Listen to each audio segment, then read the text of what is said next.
এই তোমরা খেতে বসে গেল আমার ছেড়ে। তা কি করব, তোকে ছেড়ে খেতে বসে যাবো না তো? তুই 1 ঘন্টা ধরে সময় লাগাবি, তা কি করব? অটোমেটিক্যালি যখন বসতেই হয়, রোজই তো বসে থাকি, আজকে নালে বসেই গেছি, খেয়ে তো নিইনি। খাচ্ছি বন্ধুরা।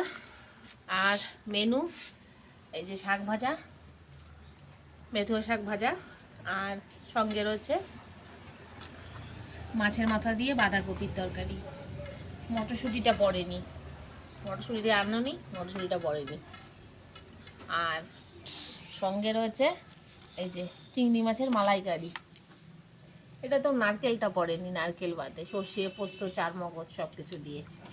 তো এই আজকে দুপুরের খাওয়া দাওয়া, শাক ভাজা, মাছের মাথা দিয়ে বাঁধাকপি আর চিংড়ি মাছের মালাইকারি, একদম সেফ সাপ।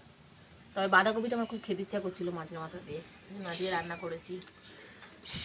ভালো লাগে বাঁধাকপি শীতের দিনে মাছের মাথা দিয়ে, কার কার ভালো লাগে জানিও। আর এই আয়োজন দুপুরে, তাহলে খাওয়া দাওয়াটা করে নিই, দেখা হবে খুব শিগগিরই নতুন আবার একটা ভিডিওতে।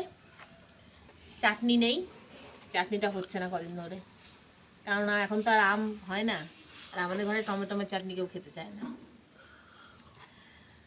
তাহলে দেখা হবে খুব শিগগিরই নতুন আবার একটা ভিডিওতে। ততক্ষণ যেন ভালো থেকো, সুস্থ থেকো, সাবধানে থেকো। আর আমার ভিডিও ভালো লাগলে লাইক শেয়ার সাবস্ক্রাইব করো। টাটা বন্ধুরা।